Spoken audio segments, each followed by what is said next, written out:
Somnifère, le podcast. Bonsoir à tous, nous sommes le dimanche 9 mai et Somnifère vous raconte ce soir l'histoire d'un homme triste et mélancolique qui attend un train sur le quai d'une gare et en profite pour observer le bonheur des gens qui l'entourent. C'est une nouvelle réaliste et poétique de Léonide Andreïev intitulée « En attendant le train ». Et juste avant cela, une séance de relaxation pour se préparer à la semaine qui arrive. Un bonne nuit tout spécial ce soir à Sophie de Clermont-Ferrand, Muriel de Pontoise et Manon de la Valette du Var, et merci d'avoir partagé Somnifère sur vos réseaux sociaux. Plus d'infos en description de cet épisode. Je vous souhaite une excellente nuit et maintenant place à notre séance de relaxation. La séance de relaxation. Mettez-vous à l'aise et adoptez la position que vous souhaitez tant qu'elle vous est confortable.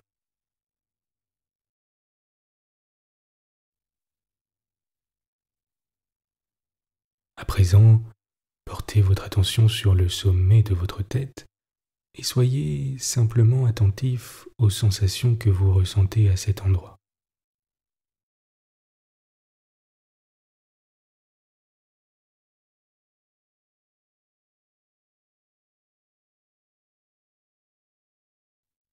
Il s'agit peut-être de vibrations ou alors des fourmillements. Observez avec curiosité ce qui se passe au niveau du sommet de votre tête.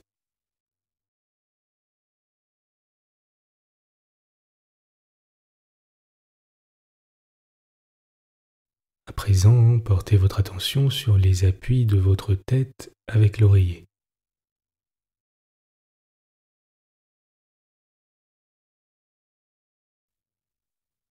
C'est peut-être doux,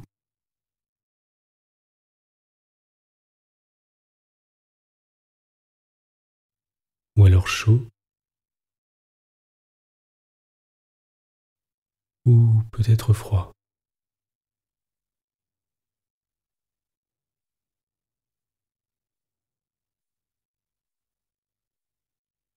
Vous ressentez peut-être le tissu sur votre peau, ou alors peut-être simplement une douce pression. Observez simplement vos sensations avec curiosité.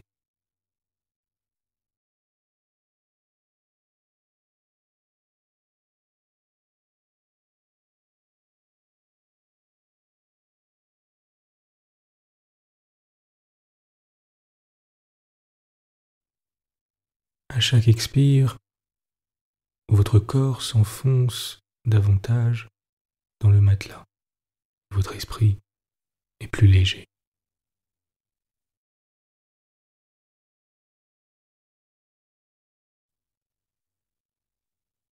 Détendez votre visage,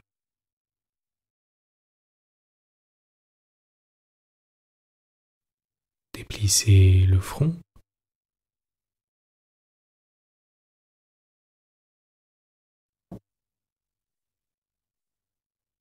détendez le poing entre vos deux sourcils,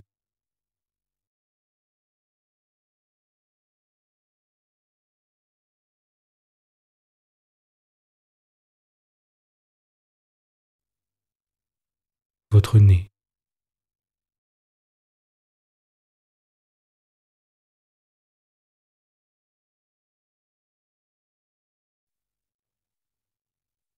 votre mâchoire,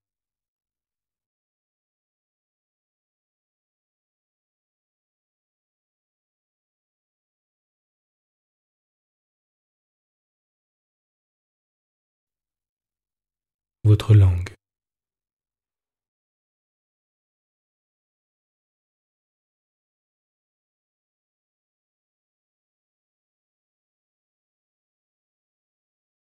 À présent, portez simplement votre attention sur votre visage et à nouveau observez vos sensations, sans jugement, comme par curiosité.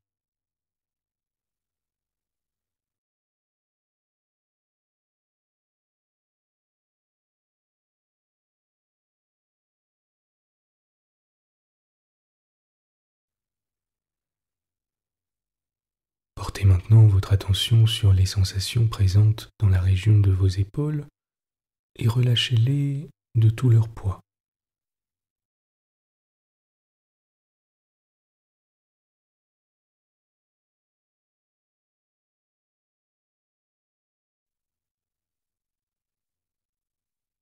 Abandonnez-les sur le matelas sans résistance.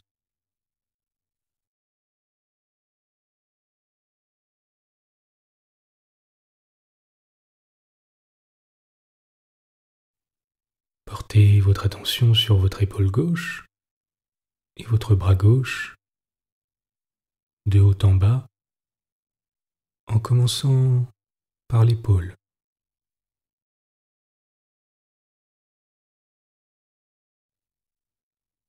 Puis le coude,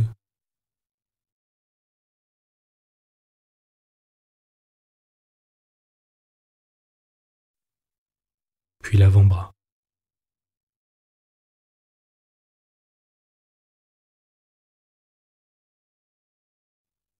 Puis la main.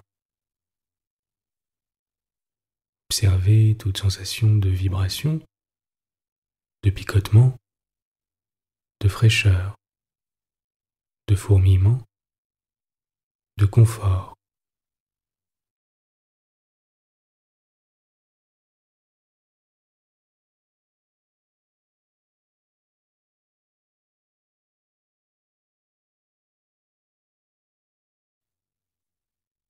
Soyez curieux et ouvert aux sensations présentes dans votre main et dans vos doigts.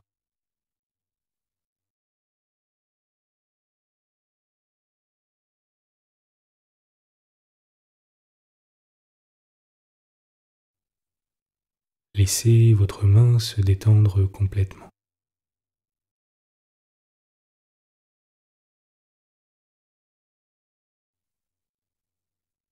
Maintenant, portez votre attention sur votre épaule droite et votre bras droit. De haut en bas, commençant par l'épaule,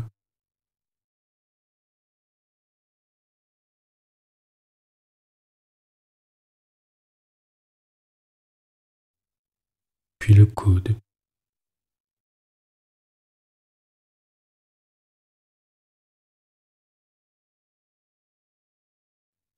puis l'avant-bras.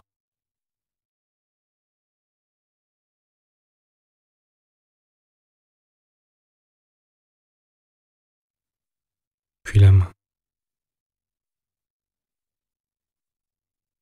Portez toute votre attention sur votre bras droit et observez ce qui s'y passe.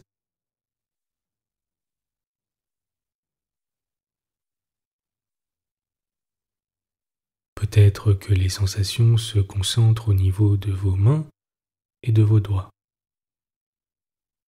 Peut-être les sentez-vous plus vibrantes que le reste.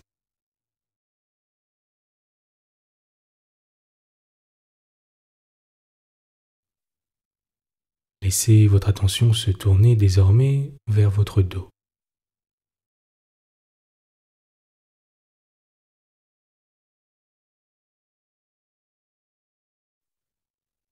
Si vous le souhaitez, prenez une grande inspiration par le nez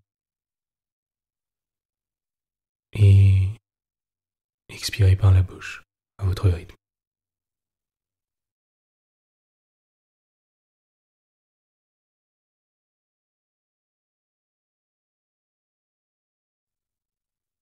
Portez votre attention sur le haut de votre dos,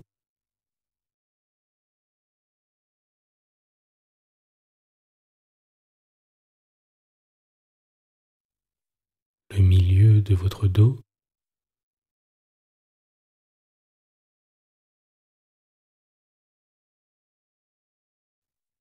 et les sensations dans le bas de votre dos.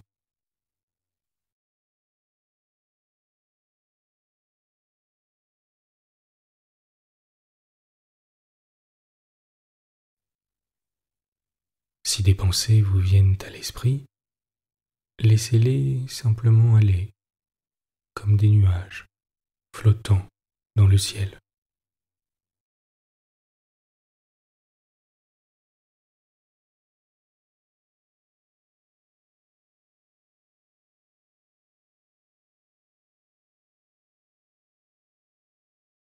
Portez votre attention sur votre poitrine, votre plexus solaire et votre ventre.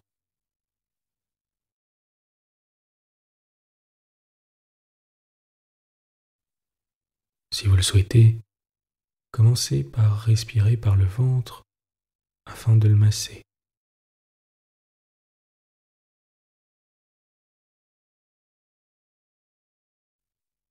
À présent, portez votre attention sur votre région pelvienne et sur les endroits où votre corps est en contact avec le matelas.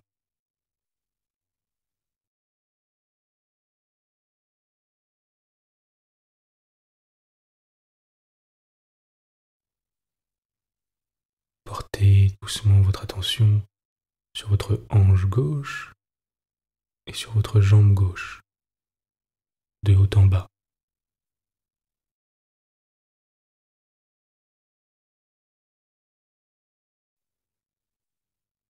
Relâchez votre cuisse,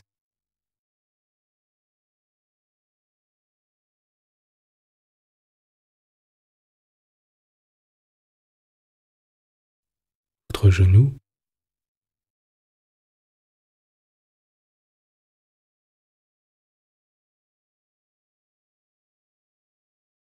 votre mollet.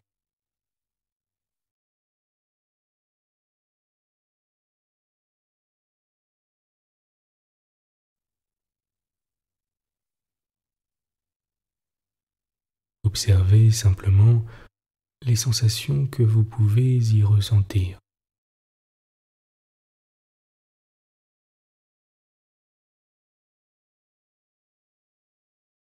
Relâchez maintenant, à leur tour, votre jambe, votre genou et votre mollet droit.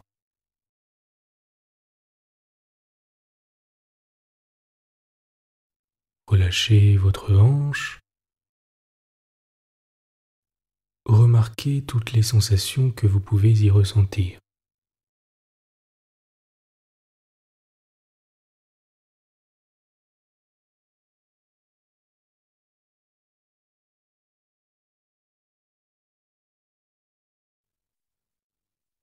Portez à présent votre attention sur vos deux pieds et imaginez que deux pinceaux viennent chatouiller la plante de vos deux pieds.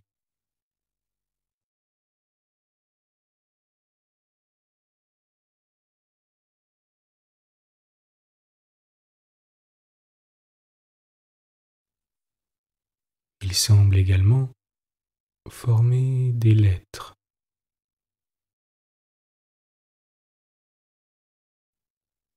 Essayez peut-être de les deviner comme quand nous étions enfants.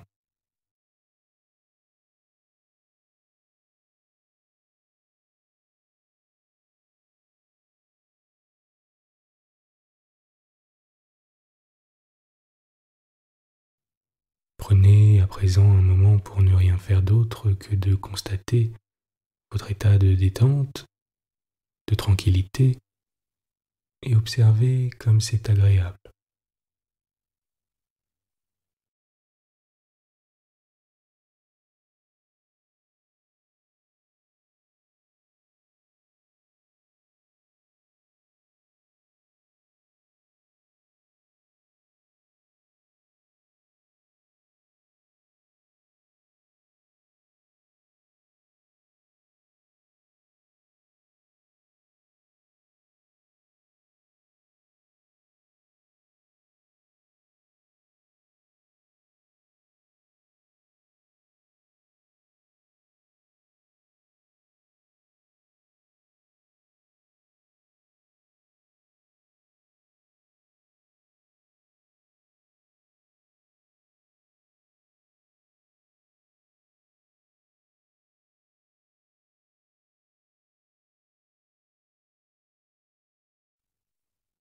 Vous êtes calme et détendu.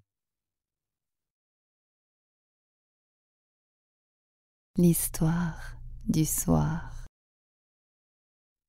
Léonide Andreïev, En attendant le train.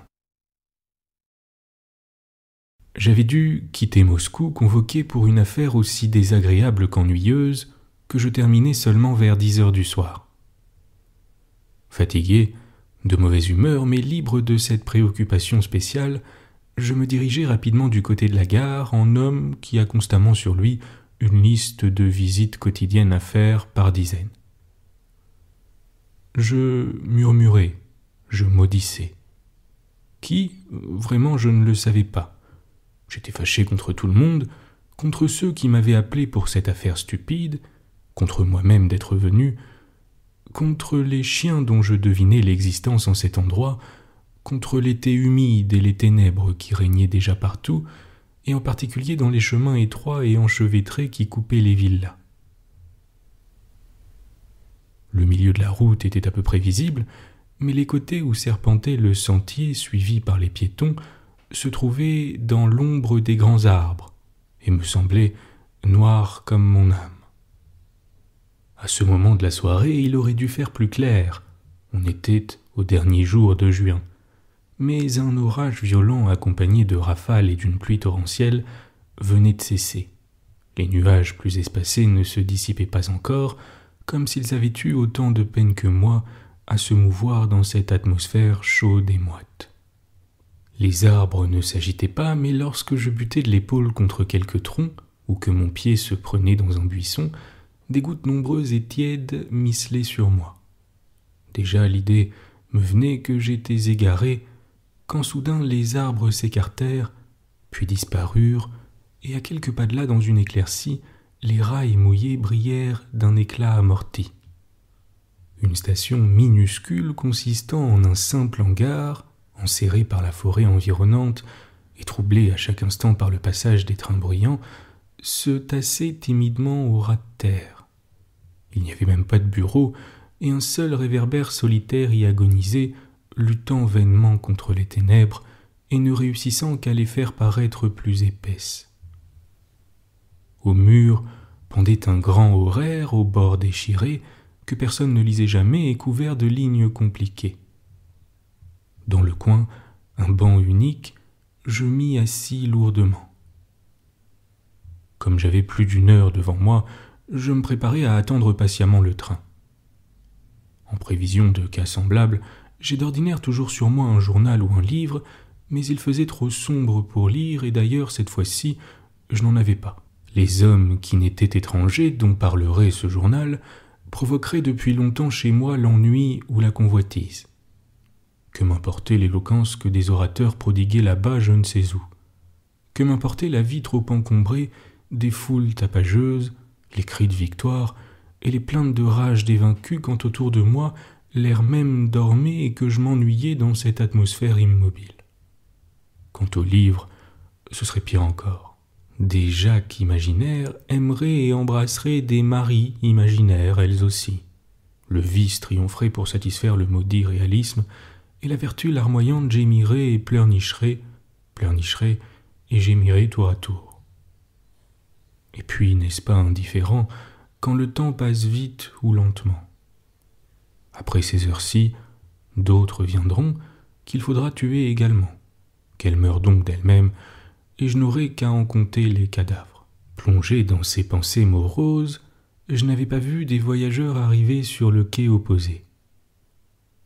D'abord 2 messieurs qui semblaient avoir un peu trop bu.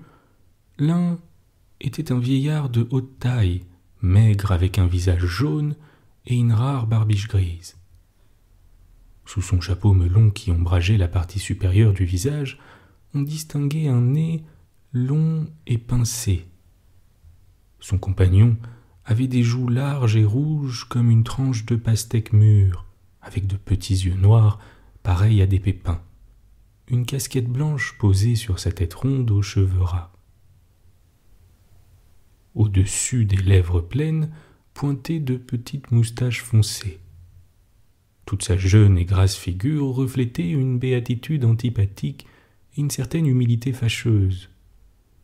Le vieillard s'assit près de moi et s'écria d'une voix de fausset, enrouée, qu'il s'efforçait de rendre ironique et mordante. « Songez donc, camarades, vous êtes éreintés, Il faut bien réparer vos forces. » »« De quelle façon ? Il n'y a pas de buffet. »« Cela, c'est votre affaire.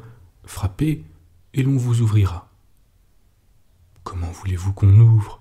Il n'y a que le mur. » Pour appuyer ces paroles, le jeune homme donna un coup de poing à la paroi peu épaisse, qui rendit un son creux, puis il se rejeta en arrière avec un air qui semblait dire « Je voulais reculer depuis longtemps, je ne fais que profiter de l'occasion. »« Mais à quoi bon me tourmenter par vos imprécations mesquines ?» demanda le vieillard. Il était rempli de politesse, d'ironie et de méchanceté, et des interruptions fréquentes dans ses phrases leur donnaient une force particulière. « J'ai un cœur d'or, je veux bien causer avec un honnête homme. Fumons ensemble, mon vieux. Cela, c'est votre affaire. Seulement, je ne suis pas un vieux. Je suis Vassili Ignatitch. Et ce n'est pas un porcelet ivre comme vous qui pourrait être mon ami. Mais vous n'avez pas bu, vous aussi ?» dit l'autre d'un ton vexé. « Cela, c'est mon affaire. » Sur ces entrefaites, 2 autres voyageurs arrivés en même temps que ses compagnons s'arrêtèrent indécis. « Allons-nous-en, Sacha, ils sont ivres. »« Cela ne fait rien, ils sont inoffensifs, asseyons-nous là-bas dans un coin. » Une femme de haute taille, enveloppée dans un manteau de toile grise, se dirigeait vers nous lentement, et celui qui répondait au nom de Sacha la suivit. Quand ils passèrent près du réverbère, la lumière éclaira un beau visage féminin et un jeune homme avec de longs cheveux. Portant une chemise bleue, il avait l'air d'un ouvrier intelligent ou d'un étudiant. La jeune fille avait des gestes tranquilles et parlait d'un ton décidé, peu soucieuse de ce qu'on put l'entendre. Sa voix pure et douce avait des inflexions de tendresse dans les moindres syllabes. Les femmes qui ont cette voix tendre et ces gestes énergiques soignent les malades particulièrement bien. Ils s'assirent étroitement serrés l'un contre l'autre sur le manteau de toile étalé sur le plancher, et une main fine et blanche se posa sur l'épaule près de la tête aux cheveux en désordre. « Chérie, n'as-tu pas froid ?»« Naturellement non, » répondit le jeune homme avec le ton négligent que les hommes croient devoir employer pour répondre aux attentions d'une femme. Quant à moi, je commençais à sentir le froid et je me recroquevillais frileusement dans mon coin peu confortable. « C'est que nous sommes bien mouillés, » continua la voix tendre et rieuse. « Comme c'est effroyable la forêt pendant la tempête. »« Rien d'effroyable, c'est plutôt agréable. Et tes parents ne vont-ils pas s'inquiéter à ton sujet ? Tu as disparu. »« Qu'ils s'inquiètent, » répondit la jeune fille, et elle eut un rire enjoué, mais immédiatement après elle changea de ton et reprit, sérieuse. « C'est étrange en effet comme le temps en ton absence paraît long. Quand es-tu venu la dernière fois ? » ?»« Hier. »« Hier, » répéta-t-elle d'une voix traînante. « Oui, c'est vrai, hier. Que c'est ridicule, j'ai cru qu'il mentait. »« Qui ? » ?»« Ceux qui écrivent les romans. » Déjà depuis longtemps, on percevait au loin un bruit faible et étouffé, résonnant dans l'air gris qui engloutissait les sons. C'était un train express ou rapide qui ne s'arrêtait pas devant le quai. Peu à peu, le bruit augmenta, et soudain, par-dessus le mur qui me cachait le côté droit de la voie, le monstre de flammes et de fumée noire fit irruption et passa comme le vent, traînant à sa suite avec un fracas assourdissant les wagons lourds. Les fenêtres éclairées se confondaient dans une raie lumineuse peuplée de silhouettes. Du quai très bas, presque au niveau des rails, on voyait le mouvement des roues qui semblait légère et transparente.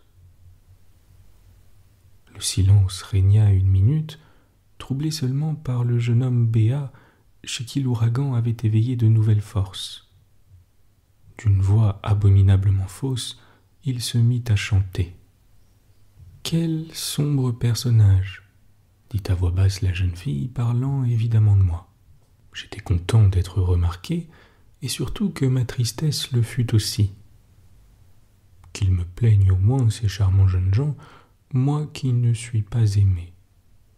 Il vient d'enterrer sa grand-mère, supposa le jeune homme. Cette conjecture était extraordinairement stupide. Qui donc s'attriste tant du deuil de sa grand-mère? Et pourquoi sa grand-mère plutôt que son grand-père? La jeune fille éclata d'un rire bruyant, mais reprenant son aimable sérieux habituel, elle ajouta d'une voix repentante. Peut-être est-il malade, et nous rions. Ce fut mon épitaphe, après quoi ils me laissèrent dans le néant, duquel ils m'avaient tiré un instant pour que ma tristesse fît mieux ressortir la sérénité de leur bonheur. De nouveau, ils entamèrent une conversation animée au sujet des affaires, de l'étranger, de la faculté de médecine, des livres lus et de ceux qu'il fallait lire. Des plaisanteries familières se mêlaient à cette causerie comme l'écume blanche au vin doré et fort. Le monde entier leur semblait une bagatelle, et chaque bagatelle un monde. On devinait l'attention religieuse avec laquelle cette grande et belle fille saisissait comme autant de trésors les rares mots que laissait tomber son compagnon aux longs cheveux. Avec quel rire reconnaissant elle le remerciait pour une parole sage et spirituelle. Cicéron aurait pu semer devant elle toutes les fleurs éclatantes de son éloquence immortelle, haine faire briller pour elle les perles de son ironie mordante et de sa tendresse mystique et passionnée. Dante pleurer et gémir à ses côtés, enfin, tous les grands cœurs et les grands esprits auraient pu déposer à ses pieds leurs offrandes.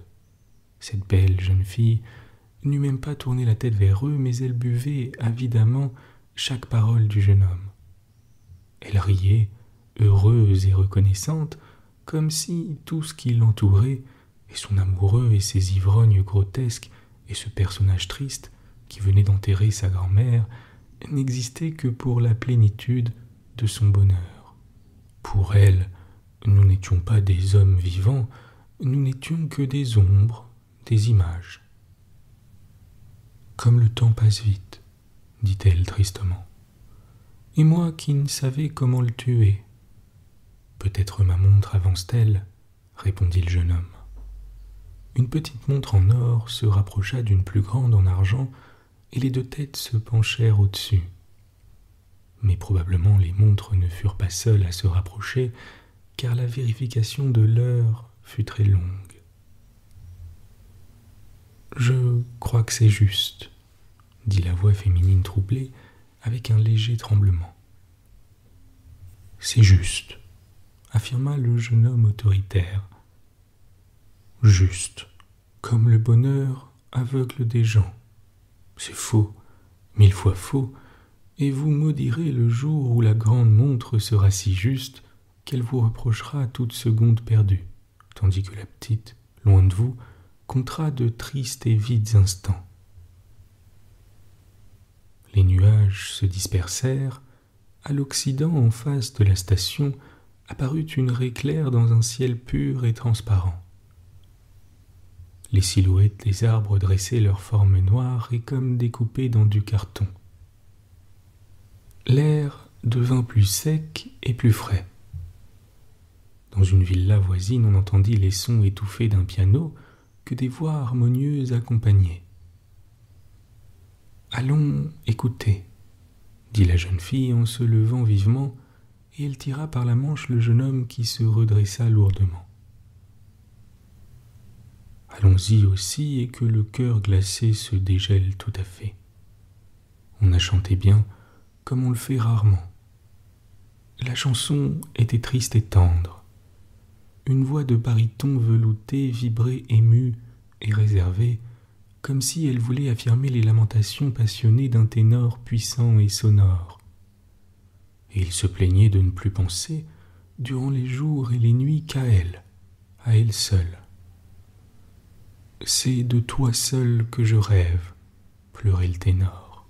« Je rêve, » affirmait tristement le baryton. De toi seule, mamie, larmoyait le ténor. Mamie, affirmait toujours tendrement le baryton. Et je mourrai en maudissant la vie avec ton seul souvenir. Ton seul souvenir, répéta le baryton avec une angoisse profonde. Et tout se tut. En avant de moi, silencieux et immobile, se tenait le jeune couple comme figé, et quand la chanson cessa, ils soupirèrent ensemble et s'embrassèrent. Je retournai au hangar, où une voix horriblement fausse se faisait entendre, une voix qui ne disposait que de 2 notes, également hideuses. Le jeune homme au cœur d'or ne pouvait rester indifférent à l'appel amoureux, et il répondait comme il pouvait. La sonnerie retentit, qui annonçait l'approche du train, et un bruit égal et sourd résonna. Bientôt, ce train va m'emporter d'ici, et pour toujours ce quai bas et petit disparaîtra pour moi, et je ne verrai plus qu'en souvenir la gentille petite jeune fille. Comme un grain de poussière, elle retombera dans l'océan des vies humaines et poursuivra son long chemin vers le bonheur. De nouveau, de derrière le mur, le monstre noir fait irruption et, retenu par une main puissante, arrête en frissonnant sa course vertigineuse. Les wagons s'entrechoquent au milieu du grincement des freins, ils rampent et s'arrêtent avec un bruit étouffé. Tout devient calme, la vapeur seule siffle en s'échappant. Ainsi que le plus âgé des 2 ivrognes l'avait prédit, on ne leur permit pas de monter dans le train. Je me tenais sur la plateforme du wagon vis-à-vis du jeune homme aux cheveux longs. Celui-ci avait les yeux fixés sur la jeune fille svelte qui le dévorait du regard. Un choc, puis le train partit d'allure onduleuse. « Au revoir, Sacha, » dit la jeune fille. « Au revoir, » répondit-il. « Adieu, » dis-je tout bas en inclinant la tête. « À demain, » reprit la voix lointaine et étouffée. « À demain, » cria-t-il. « À jamais, » répondis-je très bas.